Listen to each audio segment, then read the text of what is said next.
વડોદરાની SSG hospital ફરી એકવાર વિવાદમાં આવી છે. હોસ્પિટલના કોલ્ડ સ્ટોરેજમાં રાખવામાં આવેલ મહિલાનો મૃતદેહ કોવાઈ ગયેલી હાલતમાં મળતા પરિવારજનોમાં ભારે રોષ ફાટી નીકળ્યો હતો અને મામલો પોલીસ તકે પહોંચ્યો હતો. મળતી માહિતી મુજબ રંજનબેન વ્યાસ નામની મહિલાનું એક ખાનગી હોસ્પિટલમાં સારવાર દરમિયાન અવસાન થયું હતું. તેમનો પુત્ર વિદેશમાં હોવાને કારણે અંતિમ સંસ્કાર માટે રાહ જોવામાં આવી રહી હતી.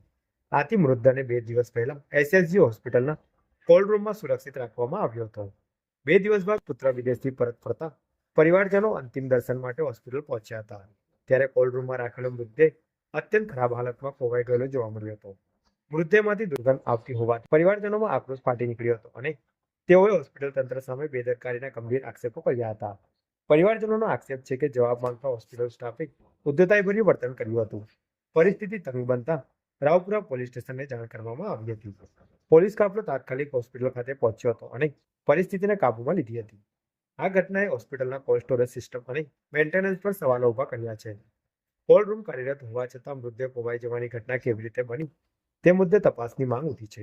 સાથે જ ગમગીન પરિવાર સાથે સંવેદનશીલતા દાખવવાને બદલે સ્ટાફના વર્તન અંગે પણ પ્રશ્નો ઉઠી રહ્યા છે. હાલમાં પરિવારજનો દ્વારા કડક કાર્યવાહીની માંગ કરવામાં આવી છે. હવે હોસ્પિટલ તંત્ર દ્વારા આ મામલે શું પગલાં લેવામાં આવે છે તે તરફ સૌની નજર છે. મારી ભૂલ થઈ હોય તમે ફરિયાદી છો, મારી ભૂલ થઈ છે. તમે મારી ભૂલ થઈ હોય તો તમે બી મને શું કરી શકો? કાં મારી ઉપર એસોલ્ટ કરી શકો.